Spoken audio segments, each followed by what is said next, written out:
Escândalo, polêmica e muita confusão. No futebol, alguns jogadores são ou já foram sinônimos de encrenca. Quem não se lembra da dupla Romário e Edmundo? Craques cariocas jogaram lado a lado em vários clubes. Estavam sempre envolvidos em confusões e a fama de Edmundo era tão grande que ele recebeu até o apelido de Animal. Um dos mais premiados jogadores da seleção francesa também teve seu dia de fúria em campo. Zidane surpreendeu a todos quando, durante a Copa de 2006, resolveu dar uma cabeçada no peito de outro jogador. Mas, na atualidade, o que não faltam são atletas cheios de marra. Atrasos aos treinos, festas e muita bebida.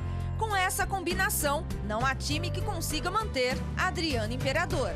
Recentemente, o jogador foi visto sendo carregado após uma noite regada a muito álcool. Ronaldinho Gaúcho também não fica para trás. Depois que saiu do Flamengo, ele negou que tenha levado alguma mulher para a concentração. Negando ou não, a credibilidade do moço parece estar um pouco abalada. Agora é esperar para ver o que acontece no Atlético Mineiro. Será que Ronaldinho consegue reverter essa fama de baladeiro?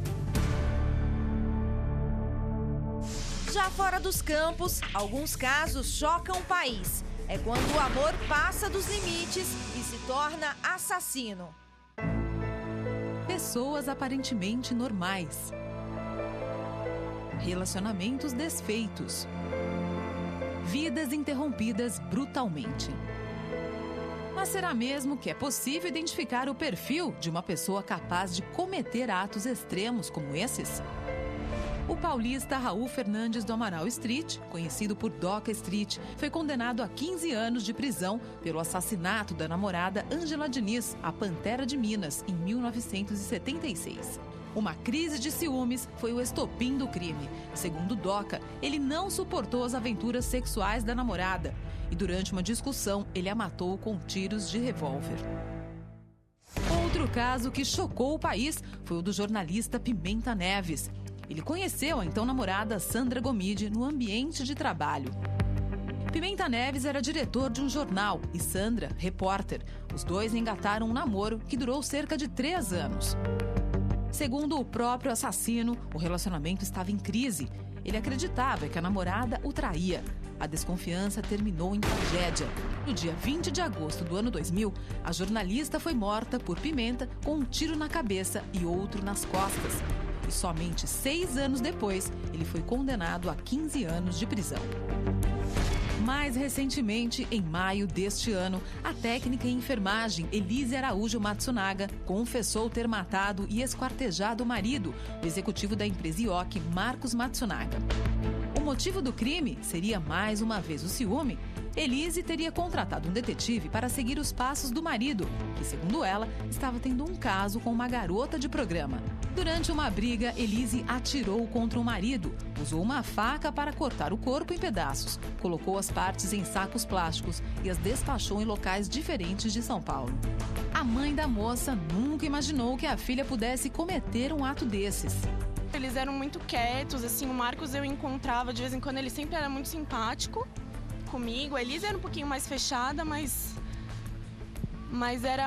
também eram os dois sempre muito simpáticos, assim, nunca a gente ia imaginar nada, nunca pensei que pudesse acontecer nada. E a modelo Ângela Bismarck, que participa do reality show A Fazenda, também foi surpreendida com a notícia da morte da irmã, a policial federal Angelina Filgueiras, no dia 16 de junho. Segundo familiares e amigos, Angelina apresentava problemas psicológicos desde a separação do marido, o oficial da Marinha Márcio Luiz Dias Fonseca, que não se conformava com o término da relação. Angelina estava namorando o engenheiro Joãomar Wagner Milato e, de acordo com a versão dele, o ex-marido invadiu armado a casa da policial. Os dois homens iniciaram uma briga. Durante a luta, Angelina pegou a arma, apontou contra o próprio corpo e disparou. Milato então alcançou o revólver e disparou 3 vezes contra Fernandes, que morreu no local. Pessoas comuns, de classes sociais diferentes, porém todas vítimas de um sentimento. Qual a semelhança entre esses crimes? Quem vai nos responder essa questão é o comentarista Percival de Souza. Percival, o que você vê de comum entre esses crimes? Quer dizer, a passionalidade caracteriza o autor do homicídio como alguém muito possessivo, manipulador e destruidor. Então, na linha das investigações sobre homicídios, essas sensações, essas emoções absolutamente negativas são a característica geral de todos os crimes passionais. Você consideraria crimes de amor? Tecnicamente não, nem criminologicamente, nem, por exemplo, biblicamente. O Salomão, o terceiro rei dos judeus, já nos ensinou que o amor é mais forte do que a morte. As emoções negativas que permeiam o coração do ser humano são a causa determinante de todos os crimes. Desses crimes citados, qual te chocou mais e por quê? Choca mais é do Matsunaga, da Elise, o último. Pelo simples fato de que todos, quer dizer, é o único que a vítima é esquartejada. A última frase de Matsunaga: vou mandar você para o lugar que é um lixo de onde eu tirei você.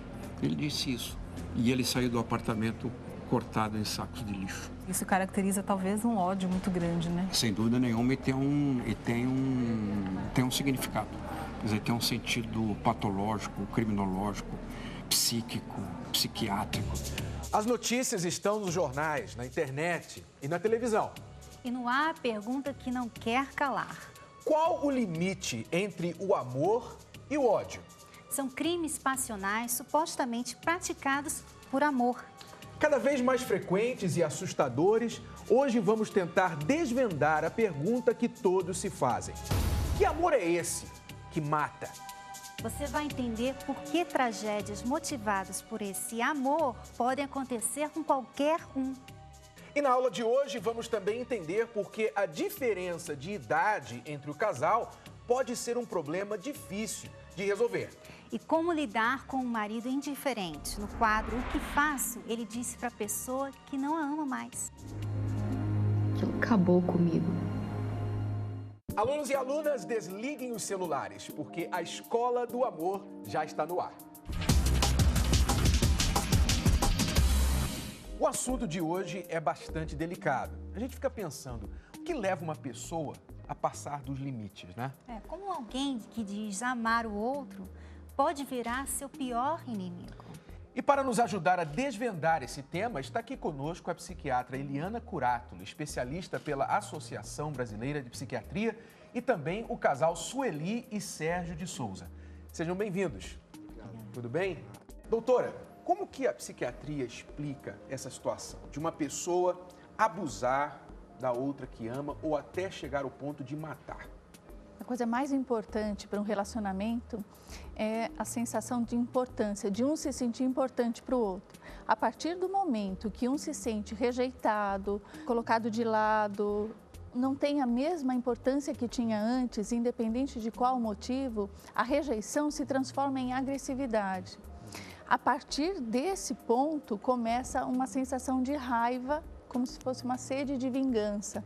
Quanto maior o tempo entre essa sensação de incômodo até essa situação se resolver, essa agressividade vai acumulando até o ponto que a pessoa realmente pode perder o controle, principalmente quando confrontada, ignorada, e ninguém sabe qual pessoa pode tomar que atitude. É essa a questão, eu iria perguntar, qualquer pessoa está suscetível a isso? Está, mas quanto maior o tempo em que ela está sendo colocada de lado, rejeitada, humilhada, desqualificada, quanto maior esse tempo, maior é essa agressividade contida. O que a gente ouve, os crimes que a gente toma conhecimento, é os que saem na mídia, mas existem muitos outros que não são falados. Por exemplo, aqui o casal, Sueli e o Sérgio.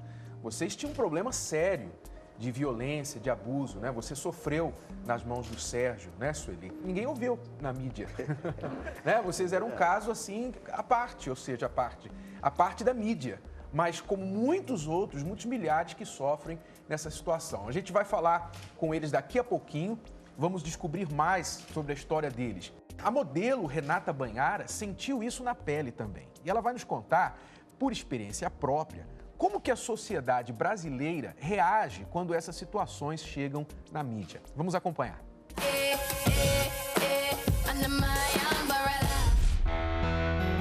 Mulheres bonitas, famosas e inteligentes. Quem imaginaria que estas beldades pudessem sofrer, muitas vezes caladas, agressões do próprio companheiro? Falar sobre a violência doméstica é um assunto delicado para qualquer mulher. Conversamos com Renata Banhara, que teve sua vida exposta num dos momentos mais difíceis.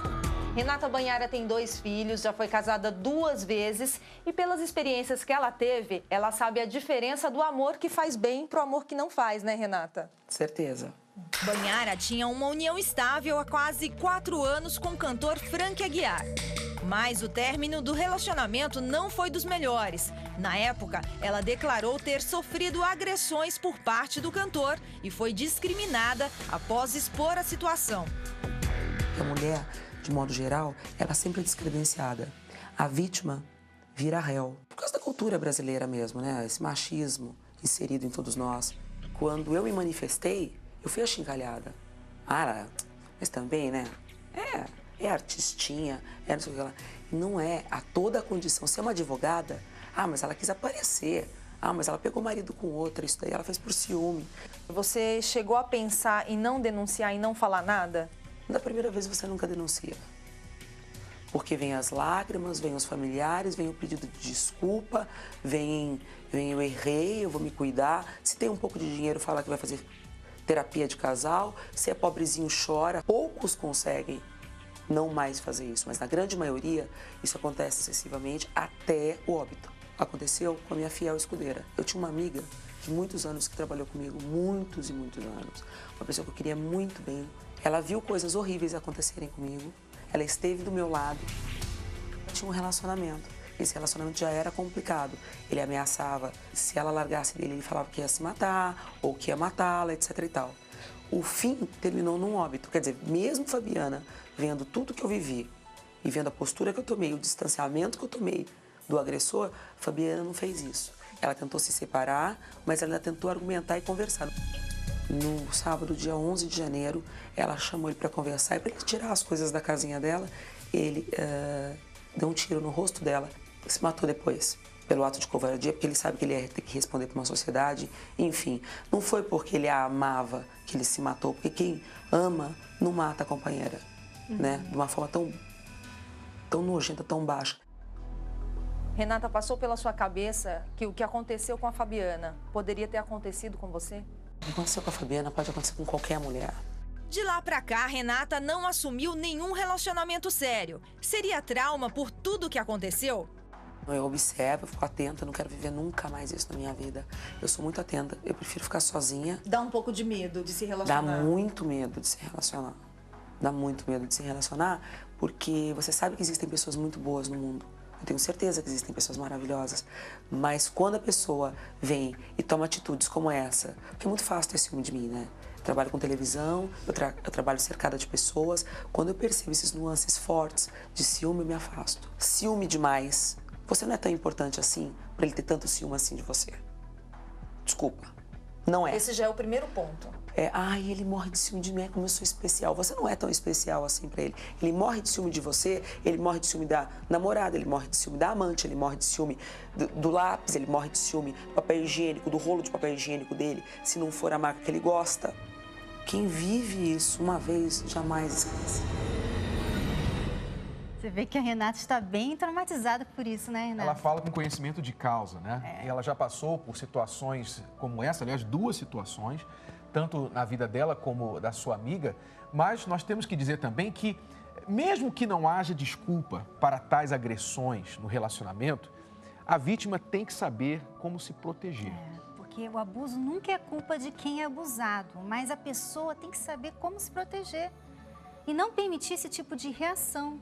E nós vamos falar mais sobre isso daqui a pouco. Vamos aproveitar aqui que a doutora está conosco no estúdio. Vamos saber mais sobre o ponto de vista psiquiátrico desse caso, desse problema, essa situação, e também com o casal que passou por isso. Mas, antes disso, o casal no laboratório de hoje, o Jackson e a Francisca, estão casados há 1 ano E a situação deles também já está bem complicada, talvez na fase inicial desses casos que você vê aí na mídia, por causa exatamente do ciúme doentio dele. Vamos ver se a gente consegue ajudá-los. Jackson Ferreira, de 30 anos, e Francisca, de 25, estão casados há 1 ano. O problema do casal? Ciúmes. Francisca diz que nunca deu motivos e se defende dizendo que já viu o marido entrando em sites pornográficos. O que mais me irrita em você é os ciúmes. É um ciúmes doentio, sabe? Ter ciúmes eu acho que é normal, um pouco, mas você... É demais, você vê coisa onde não existe, sabe? Se você não der motivo... Eu nunca te dou motivo, sabe? A gente sempre tá junto. Eu trabalho durante o dia, você à noite. Quando a gente não tá junto, que você tá trabalhando, eu tô dormindo em casa. E você fica toda hora me ligando, sabe? Você chega de manhã do serviço, ao invés de você me dar um oi, um bom dia, sabe? Um beijo. Não, você pega meu celular, aí já fica mexendo. Hoje mesmo, eu ia quebrar meu celular. Eu joguei no chão o celular para quebrar. Por quê? Porque você fica... Não é pelo fato de você pegar no meu celular, porque eu também pego no seu. Então... É pelo fato da paranoia. Eu já falei tantas vezes, Jackson, para com esses ciúmes doentio, porque se eu não quisesse estar com você, se eu não quisesse compromisso com você, eu não tinha casado, sabe? Às vezes eu me sinto como se você me tratasse como se eu fosse uma qualquer. Uma vez no domingo, a gente ia sair com minha família. Quando chegou lá, estava todo mundo reunido lá, aí chegou um casal, o cara noivo. Aí você cismou, só porque a irmã do cara falou que eu estava diferente, falou, nossa, como você tá bonita depois que você casou. Dele não, ele que falou. Não, quem falou foi ela, que eu tava bonita, que eu tava diferente. Você vai e fala pra ele, você tá diferente. Aí eu falei, você também. Você ia gostar que eu falasse pra uma mulher também? Você não sabe chegar no lugar e se enturmar. Não, você fica ali no meu pé, no meu pezinho. Jeito. Você tem que acostumar. É o seu jeito. É o meu jeito, eu sou assim. Eu tenho muito mais motivos para ter ciúmes de você do que você de mim, um dia desse. Bom, antes dela falar desse dia, vamos aqui já colocar na mesa a situação que está acontecendo. O Jackson, você vê que ele pega coisas pequenas, mínimas, e ele começa a desconfiar, ele começa a puxar aquele fio ali como se ele tivesse certeza que ele fosse encontrar alguma coisa ruim para acusar a Francisca. Ele é muito inseguro, mas eu vejo assim também uma certa carência, né? Às vezes o marido ou a esposa é muito carente da sua atenção e aí, porque não tem muita atenção, não tem muita admiração, respeito, qualquer coisinha é uma coisa enorme, é um problema enorme. Então fica vendo pelo no ovo, né? Exato, porque essa insegurança sua, Jackson, deixa eu falar pra você, quando eu falo essa insegurança sua, não quero dizer que você é uma pessoa doente, uma pessoa, sabe, diferente de todos os homens. A maioria dos seres humanos sofrem deste mal chamado insegurança, tá bom? Uns mais, outros menos. No seu caso, a gente vê que você sofre disso um pouco mais do que a maioria das pessoas. Mas por que isso?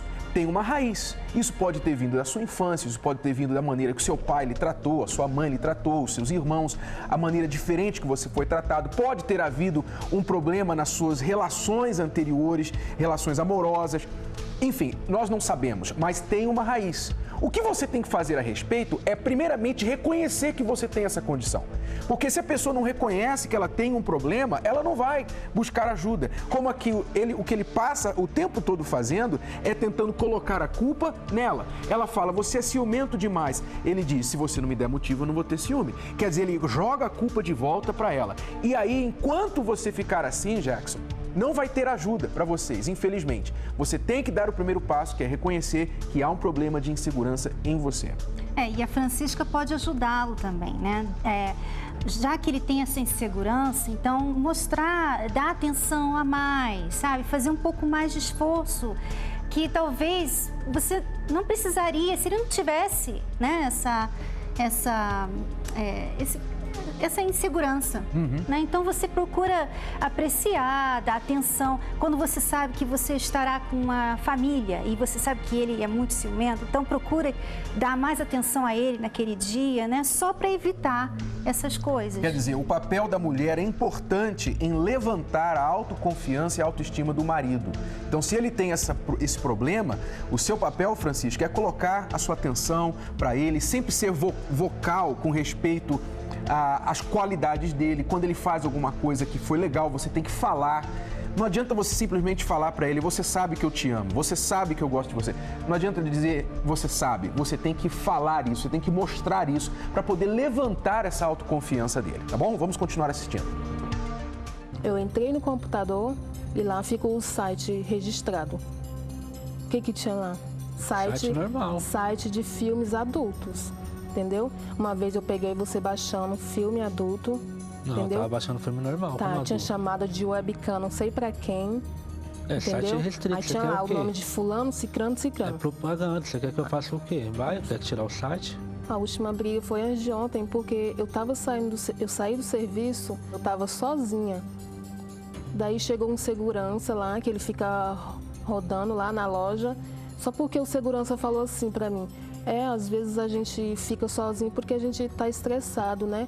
Aí eu falei assim, não tô estressada, eu tô esperando meu marido, ele vai vir me buscar, entendeu? Você já chegou lá, já querendo fazer escândalo. Por que você não saiu na hora que ele chegou? Não deu tempo eu sair, Jackson. Você queria que na hora que o cara chegasse lá, eu saísse correndo? Posso olhar pro lado que você fala, o que foi? Pra você, o mundo só vive nós dois. Só tem nós dois. Eu não posso ter uma amiga. Você já teve um caso com o primo da menina. Você quer o quê? Que eu penso o quê?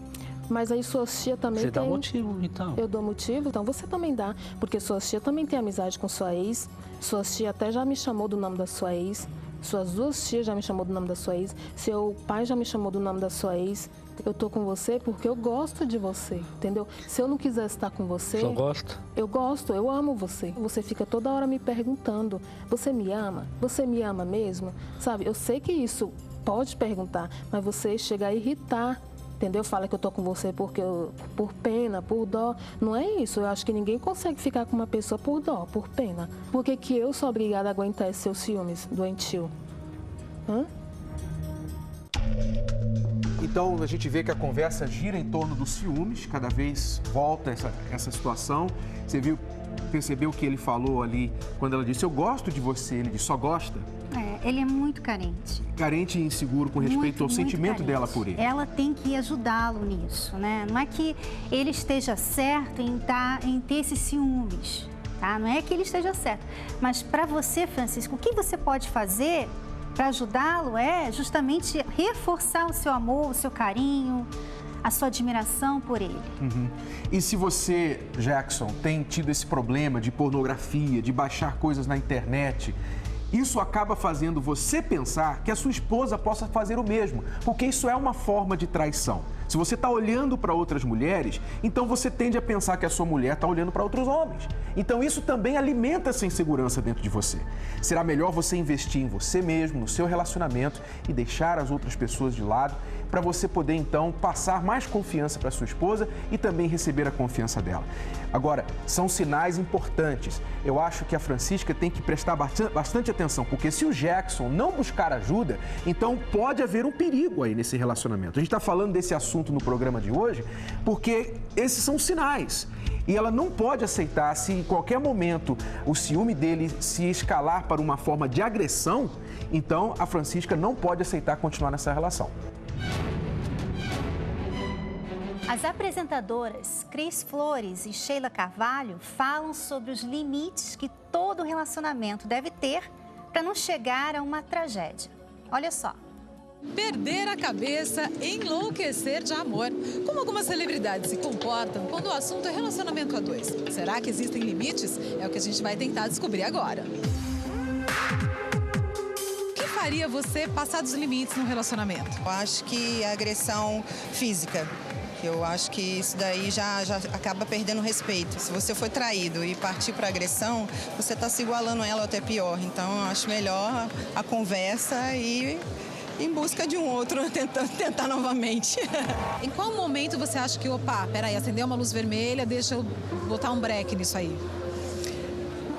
Eu sou difícil acender a luz vermelha. Eu sou muito paciente. Eu sou uma pessoa que eu vou acumulando, né? Aí eu vou absorvendo até que chega o meu limite. E aí eu falo, vamos conversar. Se você não mudar, não dá para ir para frente. Existe um limite para falar, não, isso aqui eu não aguento mais? Quando você começa a ter uma agressão verbal na sua casa, já é um sinal de muito alerta. Porque da agressão verbal para a agressão física é um passo. Uma pessoa que tem coragem de te ferir com palavras duras, tem coragem de te dar um tapa também. Então, às vezes é mais covarde ainda quem te agride verbalmente do que quem te empurra. Então, tem que acender o sinal amarelo em casa e falar assim, peraí, assim não dá. Ó, o meu limite é esse. Se continuar a me xingar, acabou aqui. É isso que a Cris falou, é de extrema importância, né? Porque, com certeza, o que já falamos aqui até alguns programas atrás, né? Sobre os altos padrões que você deve ter no seu relacionamento. Porque toda vez que você abaixa o nível, abaixa o seu padrão, a chance dele continuar abaixando é muito grande. Porque a pessoa fica testando os limites, né? Como se no subconsciente dela, ela estivesse pensando assim, ó, semana passada eu o xinguei, né? E ele não deu muita bola. Então, dessa vez, eu tenho que fazer uma coisa pior para ver se ele tem uma reação maior. Testar os limites, né? Por isso que a pessoa tem que reforçar os limites na relação e respeitá-los. Porque também o verdadeiro amor nunca fere. A pessoa tem que gravar essa frase. Não há desculpas para abuso numa relação, em nenhum tipo de relacionamento. Ponto final. É isso que você tem que colocar no seu coração e no seu relacionamento. Agora, veja só esse caso. O que você faria se o seu marido tivesse beijado uma mulher no trabalho? E não só isso. Sabendo que ele trabalha ao lado dessa mulher 5 dias na semana. Daqui a pouco você vai entender o dilema de uma de nossas alunas da Escola do Amor. Para mim, aquilo foi uma traição. Mas ele dizia que não. Agora vamos falar com o casal Sueli e Sérgio. Hoje vocês estão bem, não é isso? Vocês estão juntos, mas não foi sempre assim, né? Sérgio, você agredia a sua esposa, você era violento com a sua esposa. Estão casados há quantos anos? 9 anos. E durante quanto tempo aconteceu esse abuso na relação? Bom, as agressões aconteceram assim, no decorrer dos anos, né? Ela começou quando ela estava grávida, eu acabei agredindo ela. Ela veio me cobrar explicação, porque eu chegava de manhã em casa e ela veio me cobrar explicação e eu não achei correto isso. E teve essa atitude de agressão dela e eu, para revidar isso, para dizer que eu sou homem, eu agredi. Quer dizer que ela agredia você também? Também. Sueli, isso acontecia desde o namoro ou foi só antes, ou depois, né, do casamento? Depois do casamento. As agressões começou com 2 meses, né? Aquele empurrão. Aí o empurrão foi, né? O negócio foi ficando mais quente, aí veio as agressões verbais, física. É como a doutora colocou muito bem, aquele sentimento de rejeição. Poxa, eu casei para ser feliz, né? E chegar à noite assim, cadê meu esposo? Meu esposo está no bar com os amigos, bebendo. Aí, quando chegava assim de manhã, não queria dar explicação. Então, é bem isso que a doutora colocou. É o sentimento de rejeição, né? Poxa, ele está me trocando por, né? Se fosse para ser assim, por que ele não ficou solteiro, né? E a sua maneira de cobrar essa atenção era sendo também agressiva com ele? Agressiva, porque eu queria chamar a atenção dele. Então, se eu fazendo de uma forma não ia, então eu falei, então vou ser agressiva também. Vou gritar, vou espernear, vou em cima dele, vou bater. Que você acaba conseguindo exatamente o contrário, né? Você não consegue aquela atenção, ou consegue até a atenção, mas a maneira errada, o tipo errado de atenção. Não é esse tipo de atenção que você queria que ele batesse em você, ou que ele fosse agressivo com você, né? Eu queria que ele, né, voltasse aquele tempo de namoro, que ele me dava atenção, né, que ele era só meu, né, que a gente saía, né. Agora, Sérgio, onde é que fica aquela situação em que dizem homem que é homem não bate em mulher? Você não pensava assim, poxa, eu não vou bater na minha esposa? Eu penso, assim, Renato, a gente também não quer apanhar de mulher, entendeu? Também não dá. Entendi. Aí, entendeu? Homem que homem não apanha de mulher, primeiro tem isso. Entendeu? Mas, assim, pelo meu sistema nervoso, né, pela minha agitação, né, pelo meu convívio também, então eu não aceitava. Pô, vou apanhar da minha mãe, vou apanhar da minha mulher. Teve algumas ocasiões que acabou em agressão mesmo, né? Isso no começo do relacionamento, né? Então se foi se estendendo, até que teve uma agressão muito mais grave, né? Um período que essa foi mais grave mesmo, que eu agredi. E eu acho que se ela tivesse ido na polícia, eu estava preso. Você não denunciou? Não, Renato, porque o agressor, ele não é 24 horas agressor. Ele não é. Ele tem aquele momento que ele chora, que ele fala que está arrependido, que não vai fazer nunca mais, né? Aí a mulher pensa nos filhos, a mulher ama, né? Porque se ela está ali é porque ela ama, ela tem dentro dela aquele desejo que aquele relacionamento dê certo, né? Porque a gente não casa para separar, a gente casa para envelhecer junto, né? Agora, a gente tem que dizer aqui também que muitas vezes é um erro não denunciar, né? É um erro não buscar proteção, porque a esperança está sempre ali, mas, como a gente vê nas tragédias que acontecem, muitas vezes essa esperança se torna um pesadelo, né? Então, eu sei que no seu caso deu certo, mas não quer dizer que em todos os casos a mulher tem que ficar nessa situação passiva. Aliás, nós somos a favor de que quando a mulher, que não tem a força para se proteger de um homem, ela se vê com medo dele, ela tem que buscar ajuda nas autoridades. Porque também ela está incentivando. Se ela não reporta ele, né? Ela está incentivando aquela atitude. Ele sabe que ele não vai se dar mal. Está permitindo, né? Doutora, uma pergunta, né? Você tem uma pergunta, eu tenho outra. Pode fazer a sua primeiro. Ele teve alguma maneira de saber o que fazia ele agredi-la, né? Tem um detonador. A senhora sabe como que a gente pode descobrir esse detonador? Todos nós temos um detonador, que normalmente é a rejeição, o abandono, humilhação, confronto, desafio, tudo isso junto. E com o tempo, é um detonador. A gente nunca sabe qual a intensidade, o tempo e quando isso vai explodir. No caso dele, então, era a constante cobrança. Então, mas do jeito dela, ela achava que ela estava certa. Do jeito dela, ou de cobrar, ou de esperar uma transformação dele. Por sua vez, ele achava que ele estava certo, que ele estava fazendo o papel dele, que ela não tinha esse direito de criticá-lo. Enquanto os dois estão no mesmo ponto de disputa de poder, de disputa do controle, não tem pacificação. Alguém tem que ceder. No caso desse casal, ela cedeu, se recolheu e aí houve uma transformação dele. Mas depois da transformação dela. O que muitos casais não conseguem é encontrar um equilíbrio, e agora há pouco vocês falaram muito bem sobre o limite. Se ela tivesse invadido mais o limite dele e ele o dela, talvez eles não estivessem aqui hoje. Agora, qual é o maior culpado, doutora? É o provocador ou o agressor? Eu penso que é 50%. Os dois. Um que permite que seja agredido e o outro que abusa da permissividade do outro. Quer dizer, os dois precisam de ajuda. Os dois precisam olhar para si e mudar a maneira de lidar com a situação. Né? A primeira coisa é não confrontar qualquer um dos dois, ou mesmo vocês, que tem um desentendimento. Alguém tem que se recolher primeiro. Essa é a dica mais importante. Depois a gente conversa, eu não gostaria de falar sobre isso, esse é um assunto para mim muito difícil. Alguém, assim como uma briga de trânsito, se os dois se colocarem no mesmo patamar, os dois vão... Vai haver a explosão, né? É o fogo e a gasolina, alguém tem que ser a água, né? De preferência. Foi mais ou menos isso que você, Sueli, fez, né? Como é que vocês mudaram a situação? Eu virei o jogo, né? Porque quando eu me recolhi, como a doutora falou, eu me abaixei assim um pouco mais, né? Então ele virou o jogo, ele começou a perceber. Poxa, eu chegava e ela fazia aquele escarcéu, hoje eu chego e ela já não faz mais nada, o que está acontecendo? Então foi daí que começou a mudança, ele começou a me perceber, né? Veio a virada mesmo, aí aconteceu a mudança, né? Essa foi a forma que eu chamei a atenção dele, ficando quieta.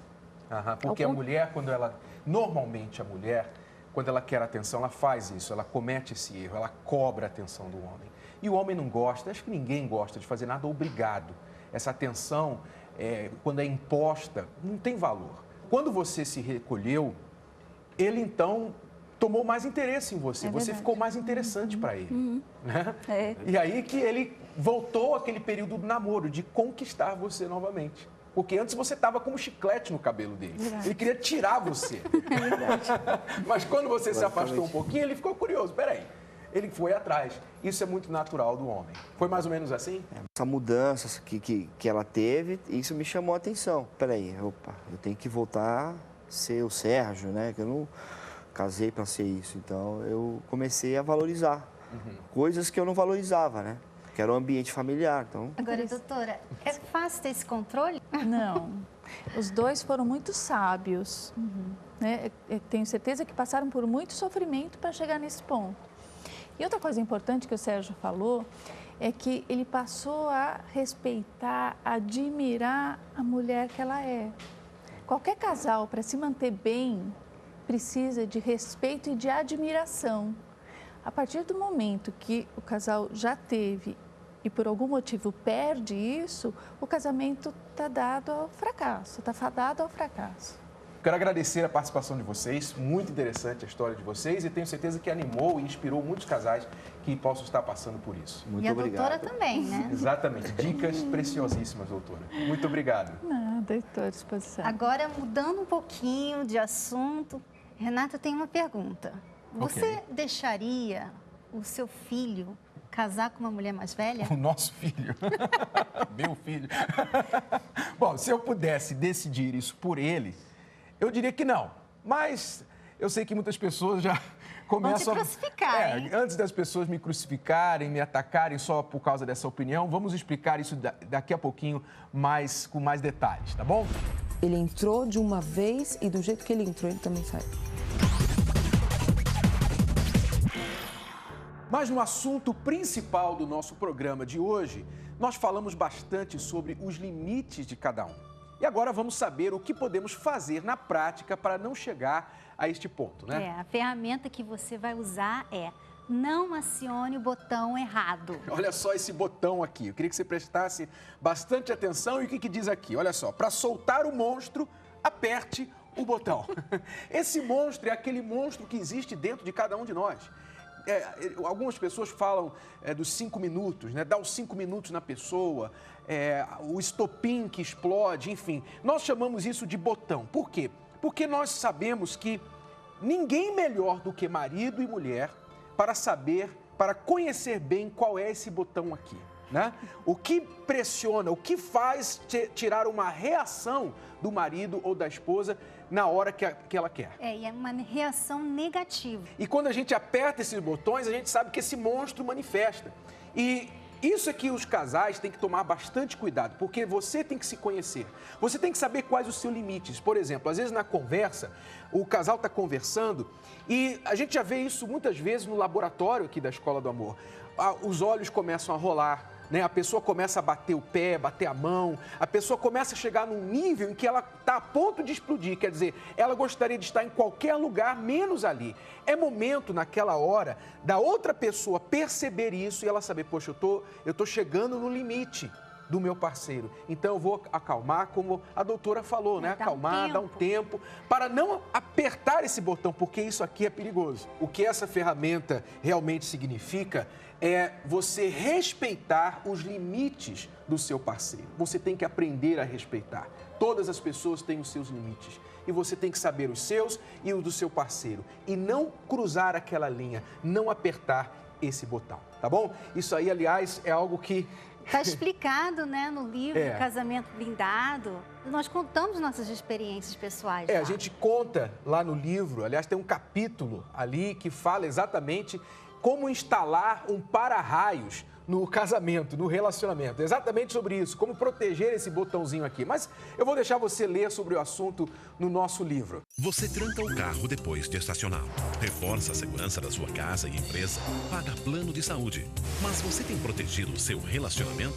Não deixe o seu maior bem exposto aos perigos que podem destruí-lo. Falta de diálogo, mentiras, desconfiança, frieza e interferência de terceiros. Nós temos para você uma novidade. O livro Casamento Blindado, escrito por Renato e Cristiane Cardoso, lhe ajudará a pôr um fim nesses problemas. Aprenda a blindar o seu relacionamento. Assim como no programa da semana passada, nós falamos dos novos tipos de famílias. Agora nós vamos falar sobre os novos tipos de casais que surgiram nos últimos tempos. Estamos falando de homens que se relacionam com mulheres bem mais novas e também de mulheres mais velhas que se relacionam com homens bem jovens. Vamos olhar a realidade atual e ajudar essas pessoas a superar as dificuldades que vêm com a diferença de idade. Para começar o assunto, nossa produção foi conversar com a cantora Adriana Ribeiro, que namorou durante 2 anos um homem 25 anos mais velho do que ela. Revelações muito pessoais. Acompanhe. Ela começou a carreira ainda jovem, descoberta por Clodovil Hernandes, emplacou vários sucessos e foi líder da banda Adriana e a Rapaziada. No fim da noite eu queria te ver.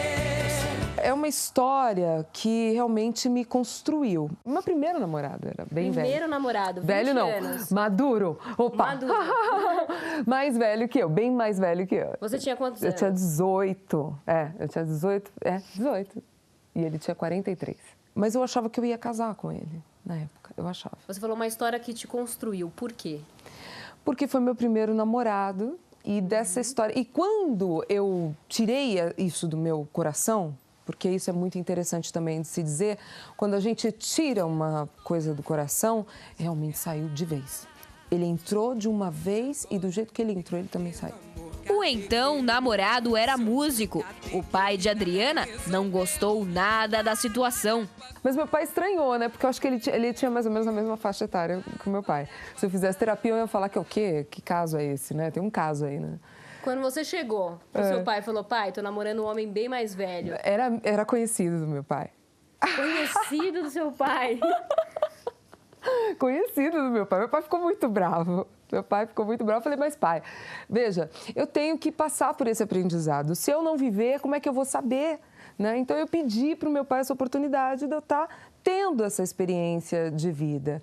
E aí meu pai, como sempre foi uma pessoa que sempre conversou muito comigo, uma cabeça muito aberta, ele falou, vou ter que aguentar essa história. Então ele me deu essa oportunidade de eu vivenciar essa... E fiquei com ele 2 anos. Durante os 2 anos de relacionamento, a loira passou por situações embaraçosas. Achavam que eu era filha dele. Já acharam? Achavam. Conta uma situação. Achavam. Situação. Ah, sua filha, aconteceu isso. Mas ele não era assim tão mais velho. Poxa vida, né? Sua filha, não, minha namorada. Mas que malandro sou eu pra ficar dando colher de chá se eu não tive colher? Vou deitar. Eu acho que eu era um troféu. Eu acho que para um homem mais velho, uma garota mais nova, olha o que eu tenho do meu lado, né? Eu tenho ela e tal. A cantora só sentiu a diferença de idade dentro do relacionamento quando os planos do casal pareciam não ser mais os mesmos. Ele já tinha sido casado, então ele já tinha um filho, né? Então ele já estava assim meio, como é que eu posso dizer? Isso é uma coisa muito interessante da gente prestar atenção. Quem já foi casado e tem filho, muitas das vezes está um pouco de saco cheio de relacionamento. Então, eu entrei na vida dele bem nessa época. Então, talvez ele não tivesse muito afim de estar levando à frente esse tipo de coisa, um relacionamento muito sério logo de cara. Olha, eu estou adorando esse bate-papo com você, Adriana, mas eu quero saber um pouco mais sobre essa história do outro lado do estúdio. Ah, tudo bem. Mas antes da gente ir para lá, posso fazer uma pergunta para a Cris e para o Renato? Com certeza. Posso? Porque a gente estava assim falando dessa coisa, homem mais velho, menina mais nova. Só que eu pensei, será, Cris e Renato, que os homens mais velhos, eles preferem namorar mulheres mais jovens porque dá para eles terem mais controle, dominar mais? Será que é isso? Pode ser que sim, pode ser que não, né? Isso é relativo, porque pode haver muitos fatores. Alguns homens só querem mesmo o prazer e a beleza física, é uma das razões. Outros estão tentando se afirmar, especialmente aqueles que chegam na famosa idade do lobo, né? E aí buscam uma mulher mais jovem que os façam se sentir mais jovens também. Então, há muitas razões. E muitas jovens acabam querendo uma figura do pai, né, em suas vidas. Então, elas se sentem mais maduras, mais mulheres do que são. E o problema da diferença de idade está justamente no longo prazo do relacionamento. Como a Adriana mesmo disse, ele já não tinha o mesmo objetivo que ela de começar uma família, já que ele já tinha uma família. Além disso, ele já estava passando para aquela idade de, sabe, se sossegar mais, já passou por muita coisa, já fez muita coisa. E, de repente, essas coisas já não são tão importantes para ele. Já para ela, tudo é novidade. Uma coisa que eu quero ressaltar aqui, a Adriana falou que o pai dela, ela disse para o pai dela que ela precisava passar por aquela experiência para poder aprender, saber como é e tal. Olha, Adriana, nem sempre. Porque, pensa bem, se todo ser humano tivesse que passar as mesmas experiências para aprender, então nós seríamos um bando de burros ignorantes a cada nova geração. É ou não é? Porque experiências pessoais são boas, mas também há sabedoria em aprender com os erros dos outros, sem precisar cometer os nossos próprios erros. Mas ela tem mais para falar sobre isso, Renato. Vamos ver. O que o meu pai falava na época, quando ele achava que ia ser difícil eu ter um futuro com esse primeiro que tinha 25 anos, que era 25 anos mais velho do que eu, era assim, e quando você tiver 50 anos ou 60 anos, talvez fique muito difícil de dar uma equiparada nas coisas, na convivência, de vocês fazerem coisas juntos, né? E realmente pode ser nesse momento que a gente sinta a diferença de idade. Mas ela revela que já namorou homens mais novos. Qual é a diferença de namorar um homem mais novo e um homem mais velho? Ai, Verônica, eu acho que o homem mais novo, ele é mais ansioso, eu acho que ele é mais impaciente. E ele é mais sonhador.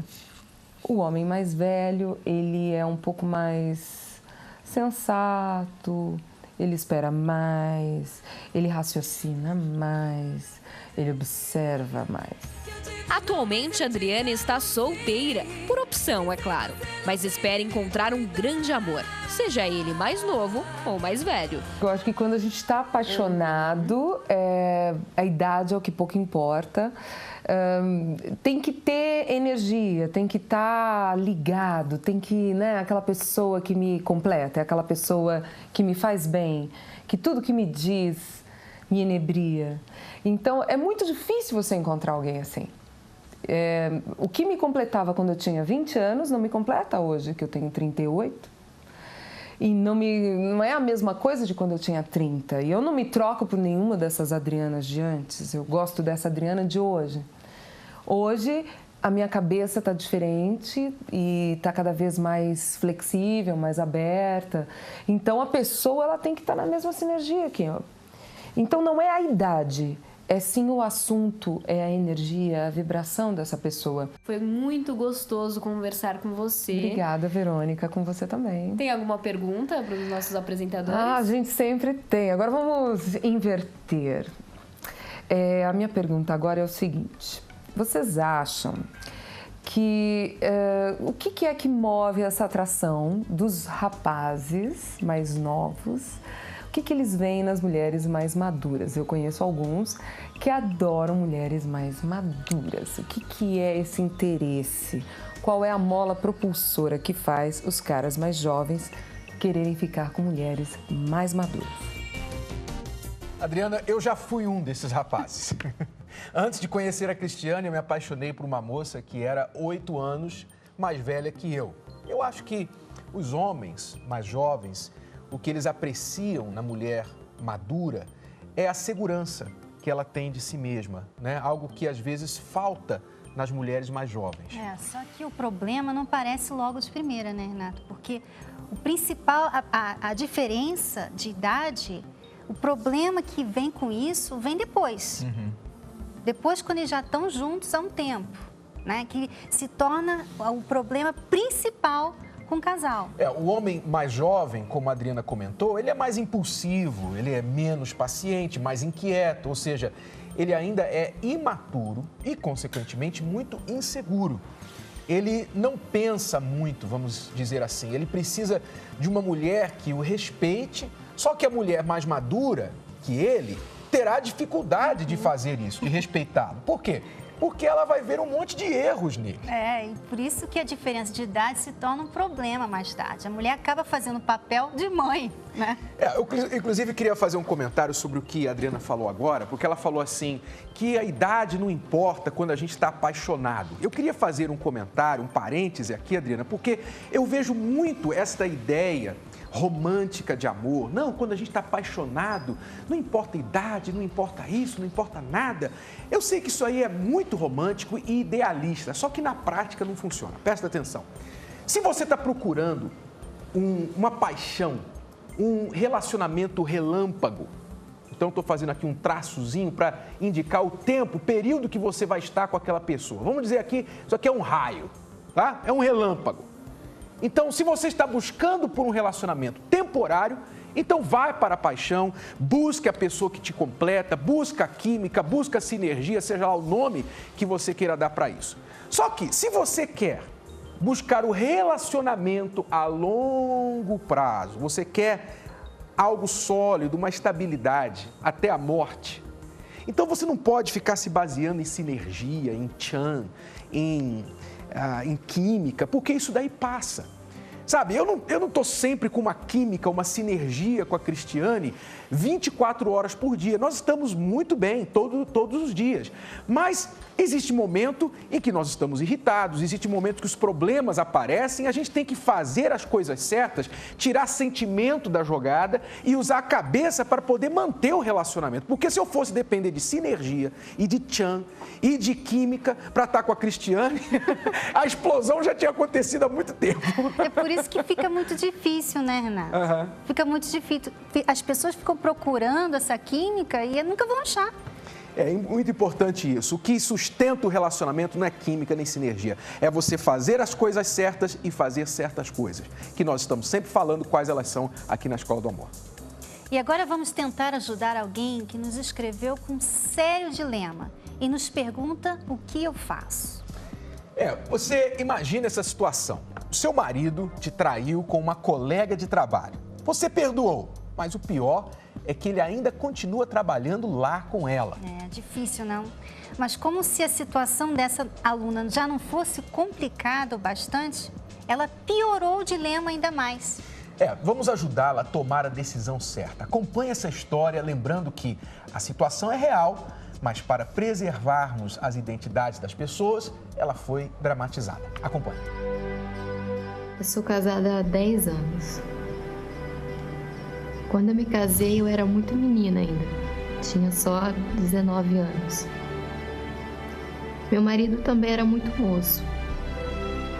Hoje eu reconheço que, apesar dele ser mais velho que eu, 21 anos também é pouca idade para assumir a responsabilidade de ser um chefe de família.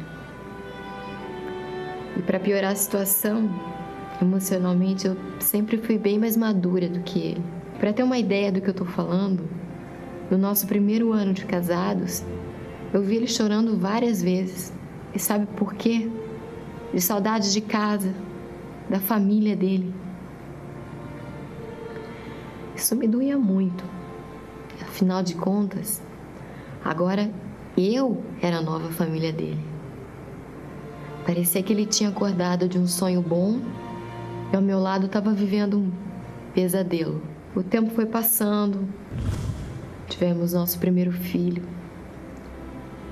Mas aquela sensação de estar sempre fazendo de tudo por ele e ele nada, aos poucos ia me esgotando.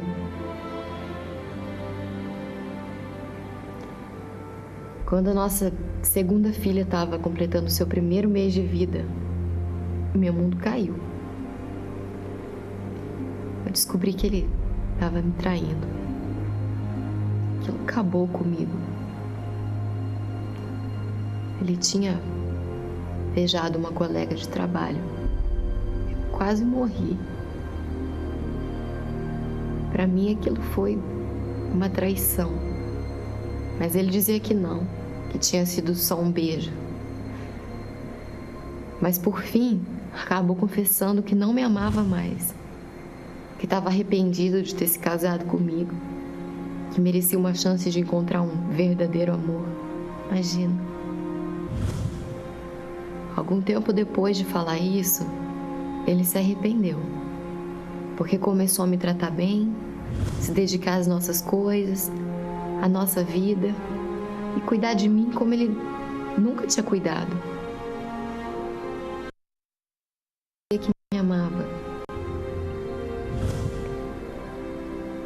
O meu grande problema agora é saber que a mulher com que ele se envolveu trabalha na mesma empresa que ele e convive lado a lado com ele 5 dias por semana. Puxa vida, o sustento da nossa família vem daquele emprego. Ele não pode sair de lá. Então, o que fazer? Como confiar nele? Como ter tranquilidade? Eu não tenho nem certeza de que ele voltou a me amar.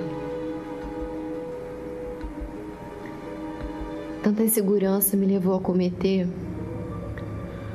o que eu considero um erro muito grave. Navegando pela internet, eu encontrei um ex-namorado meu, um rapaz por quem eu tinha me apaixonado perdidamente na adolescência. Por alguns instantes eu até revivi o meu passado. Mas depois aquilo pesou muito na minha consciência. Me arrependi, contei para o meu marido o que tinha acontecido. Sabe o que ele fez? Nada. Para minha surpresa, ele disse que não tinha problema, que ele entendia. Aquela indiferença me deixou pasma e ainda mais insegura. Como assim não tinha problema algum? Será que alguém que gosta, como ele diz gostar de mim, não se importa com uma situação dessas? Eu tenho uma família linda e não tenho a menor dúvida do amor que eu sinto por ele. Mas a dúvida continua me torturando. Como lidar com isso? Me digam, o que eu faço? Você vê que o maior dilema dela não é nem a traição. É essa dúvida. Ela tem essa dúvida porque ele, quando falou que não amava mais, plantou uma sementinha. O beijo na colega de trabalho e o fato dele ainda estar lá gera dúvida nela. O fato dele dizer, não te amo mais, mas depois ele diz que quer continuar lutando por ela, né? Então, mas tudo isso fica com uma dúvida. E o fato dele não ter tido uma reação que ela esperava. Quando ela disse, olha, eu contatei o meu ex na internet, ela esperava que ele virasse uma fera. E ele, não, tá bom, tudo bem.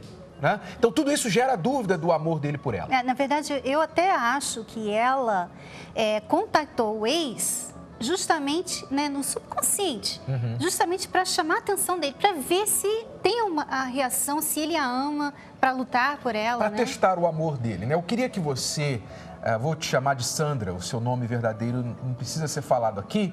Sandra, eu queria que você e todos que estão vivendo um dilema semelhante, ou seja, com uma dúvida, um ponto de interrogação no relacionamento, que você embarcasse numa jornada de caça à dúvida, de eliminar toda dúvida no seu relacionamento. Então, por exemplo, o ideal era que o seu marido saísse desse trabalho. Era o ideal. Eu sei que você disse que vocês dependem desse emprego, mas não é o único emprego no mundo. Então, assim que possível, ele deve, em favor do relacionamento, se ele quer salvar esse relacionamento, ele deve buscar um outro emprego. Isso vai eliminar aquela dúvida lá do trabalho. Agora, outra dúvida que você tem que eliminar também, Sandra, é você não ficar julgando a ele pelos seus padrões, pelos seus princípios. De repente, ele pensou de maneira diferente. Como? Ele pode ter pensado assim, poxa, eu já dei mole com ela, eu já pisei na bola com ela, então agora tá 1-1, tá empatado. Então, não vou fazer um grande caso disso daí, porque eu também pisei na bola com ela, senão ela vai chegar para mim e falar assim, mas quem é você para falar disso para mim? Você não foi lá e beijou a outra e você vai criticar eu porque eu contactei na internet? Com certeza isso ia acontecer, né? Com certeza essa conversa iria acontecer. Então, para eliminar a dúvida, Sandra, não fique imaginando o que é, o que poderia ser. Lide com os fatos. Não fique imaginando, preenchendo os vazios, as lacunas, porque isso é que gera mais e mais dúvida. Então, a sua solução para esse dilema é sair à caça as dúvidas. Muitos que matam por amor nunca pensaram que fariam isso. Todo mundo tem limites. Respeite o do seu parceiro. Descubra os seus botões e os do seu companheiro e aprenda a evitá-los. Quando surgir um problema, resolva-o o mais rápido possível. O problema não é a diferença de idade, mas de maturidade. Evite relacionamentos com grande desnível de maturidade. E atenção, todos os alunos de Porto Alegre, estamos para visitá-los aí agora em julho. Nossa visita em Brasília foi tudo de bom, né, Renato? Foi ótimo, inesquecível. Mas agora, infelizmente, o programa acabou. Sábado que vem tem mais. Não perca. Até lá. Até lá. Tchau, tchau.